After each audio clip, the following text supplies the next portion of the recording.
الحمدللہ رب العالمین والصلاة والسلام علی سید المرسلین اما بعد فاعوذ باللہ من الشیطان الرجیم بسم اللہ الرحمن الرحیم. پڑھیے الصلاة والسلام علیک یا رسول اللہ وعلی آلک واصحابک یا حبیب اللہ. الصلاة والسلام علیک یا نبی اللہ وعلی آلک واصحابک یا نور اللہ. پیارے پیارے اسلامی بھائیوں اور مدنی چینل کے ناظرین، درود پاک کی فضیلت پر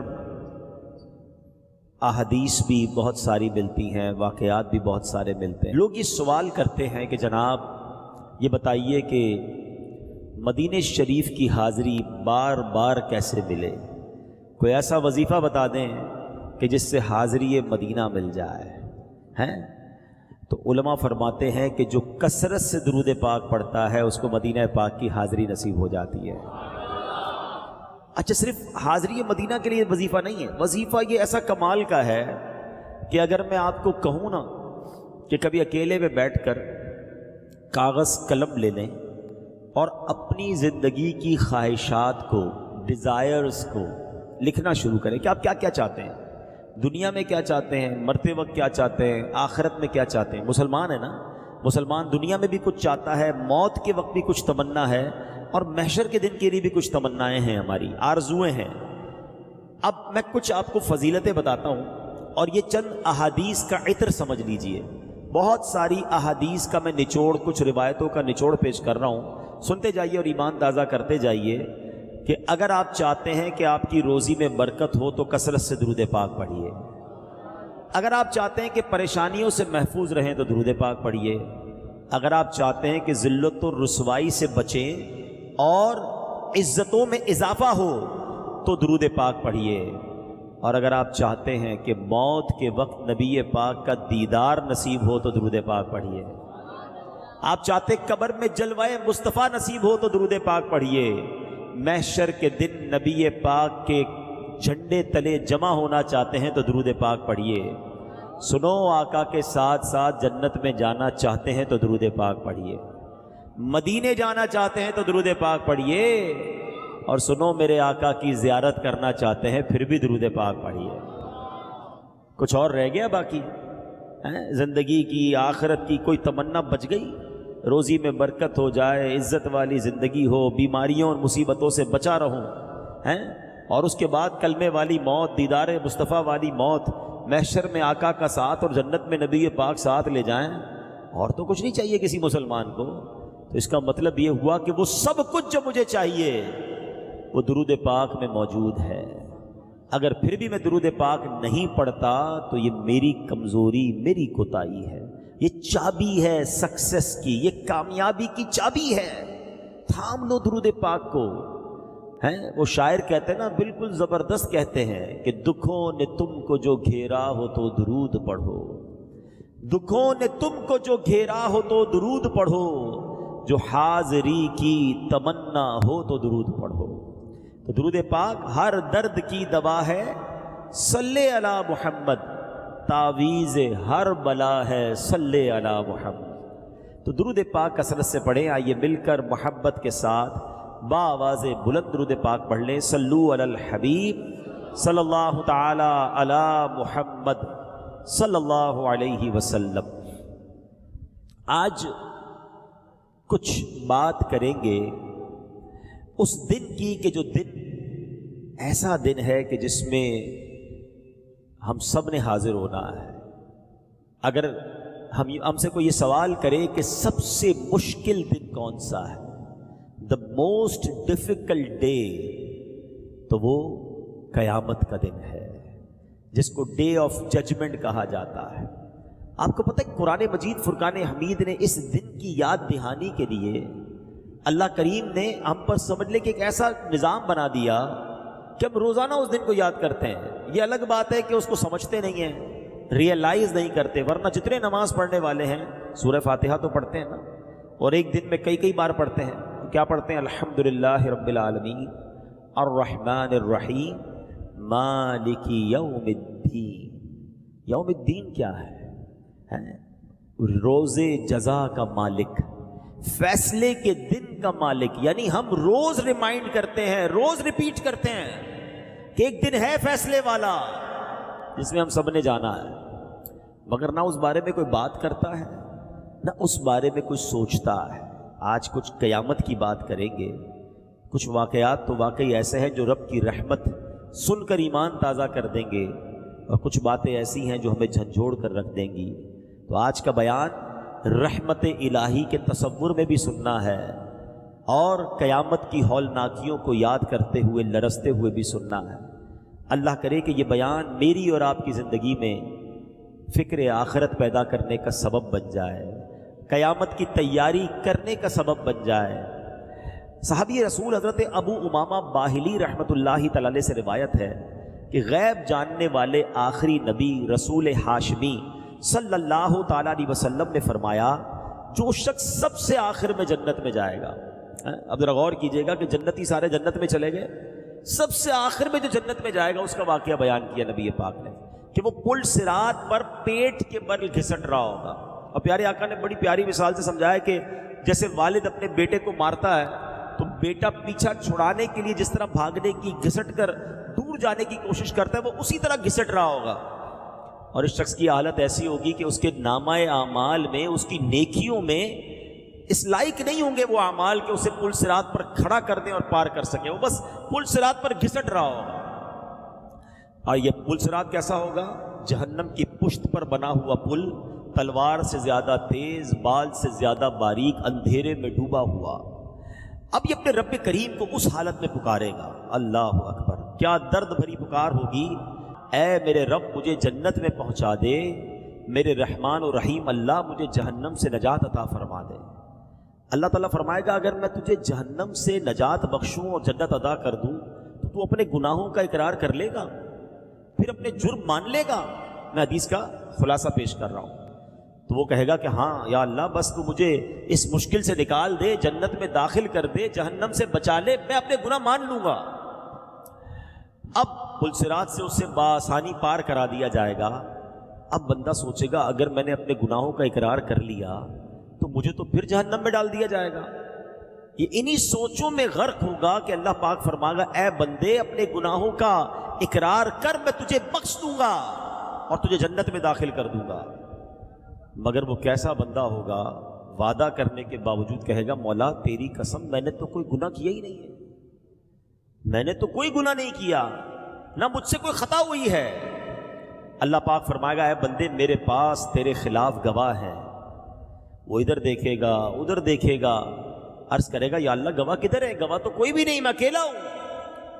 اللہ پاک اب اس کی جلد کو، اسکن جلد کو حکم دے گا، اور وہ اسکن جو ہے، وہ جو جلد ہے، وہ اس کے صغیرہ گناہ بیان کرنا شروع کر دے گی. اب اسے معلوم ہو جائے گا کہ اب تو چھٹکارے کی کوئی صورت نہیں ہے. فوراً گناہوں کا اقرار کرے گا، عرض کرے گا اے میرے مولا تیری عزت کی قسم میں نے تو بڑے بڑے گناہ بھی کیے ہیں، میں نے کبیرہ گناہ بھی کیے ہیں. اللہ پاک فرمائے گا میں جانتا ہوں تم سب گناہوں کا اقرار کرو، میں تجھے بخش دوں گا، تجھے جنت بھی عطا فرماؤں گا.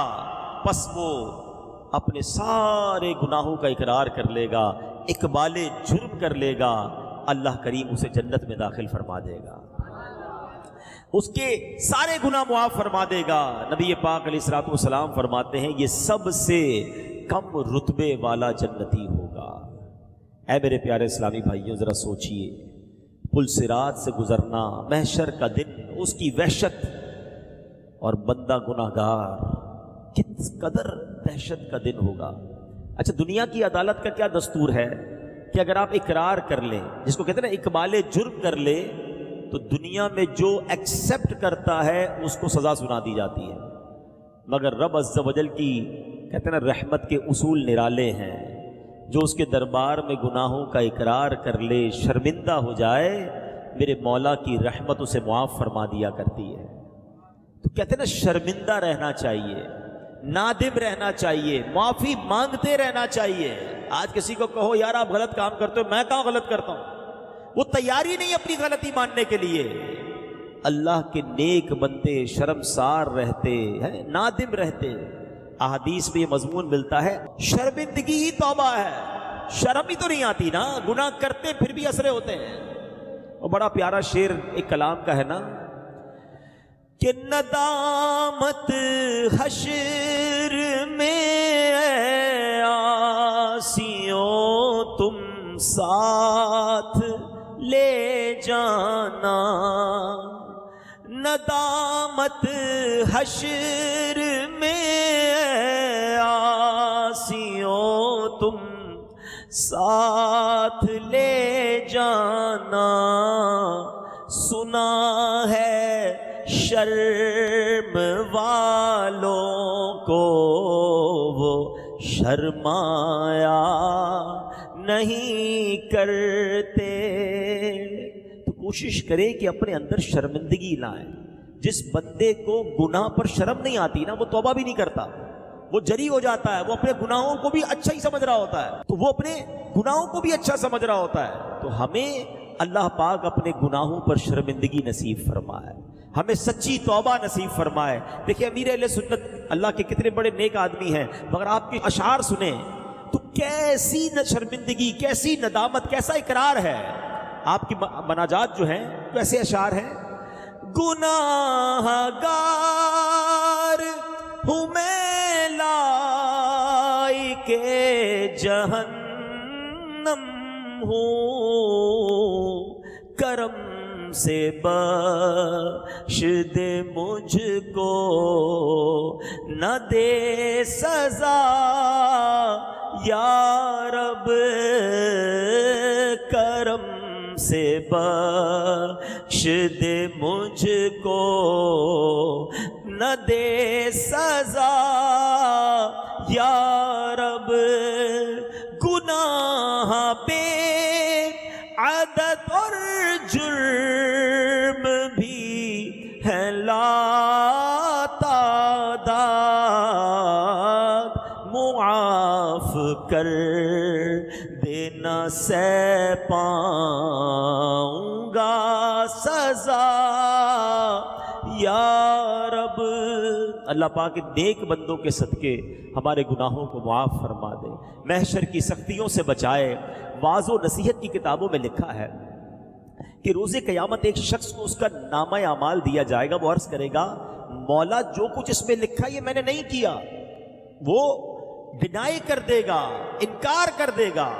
اس پر کرامن کاتبین جو اعمال نامے لکھنے والے فرشتے نا ان کو لایا جائے گا۔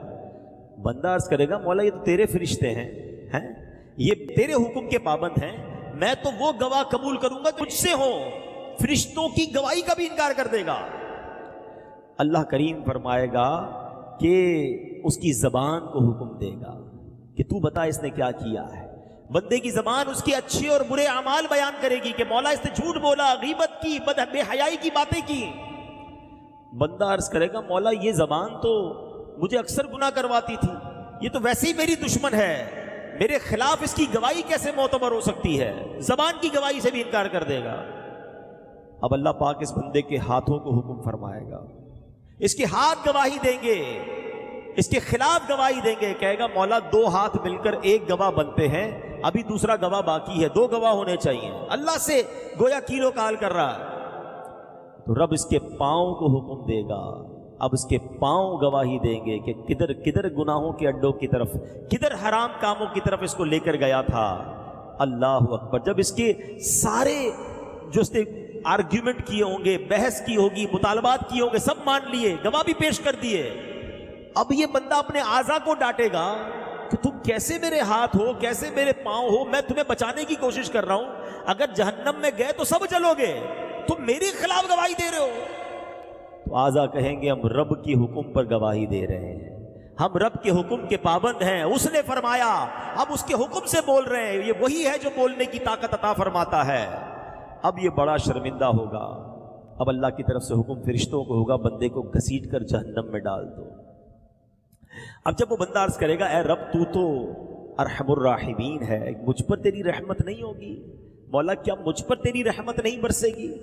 اللہ فرمائے گا میری رحمت تو میرے ماننے والوں کے لیے ہے۔ یہ تو بحث کر رہا تھا نا میری رحمت تو ماننے والوں کے لیے ہے، تو اپنے گناہوں کا اقرار کر لے، میں تجھے بخش دوں گا۔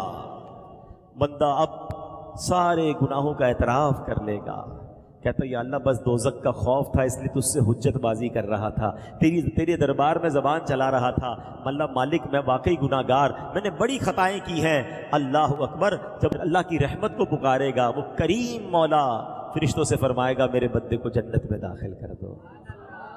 یہ ہے میرے مالک کی رحمت کہ گناہ گار سے گناہ گار بندہ جب اسے پکارتا ہے تو اس کی رحمت برستی ہے۔ مگر کاش ہم دنیا میں اپنے رب سے دوستی کر لیں۔ دنیا والے پتہ ہے کیسے ہیں؟ میں وہ شعر پڑھ رہا تھا نا، دنیا والے تو درد دیتے ہیں۔ کسی کو میرا عیب پتہ چل جائے نا، غلطی تو ہو سکتی ہے، انسان ہی ہے نا، گناہ ہو گئے، خطا ہو گئی، کسی کو پتہ چل جائے تو فوراً دوسروں کو بتاتا ہے۔ ذلیل کرتے ہیں لوگ، یاد رکھتے ہیں، بلکہ بدقسمتی یہ ہے کہ اگر کوئی شخص پہلے گناہ گار تھا اب توبہ بھی کر لی تو اس کو یاد دلاتا ہے یا تو شرابی تھا نا، ہے تو جواری تھا، تجھے یاد نہیں تو ڈکیتی، یعنی بندے نے رب سے توبہ کر لی ہے۔ مگر دنیا والے نہیں بھولتے ہیں، اسے عار دلاتے ہیں، شرم دلاتے ہیں۔ یہ بہت بری بات ہے، یاد رکھنا، جس بندے نے توبہ کر لی ہے اس کو جو پرانے گناہ یاد دلاتا ہے، روایتوں میں آتا ہے کہ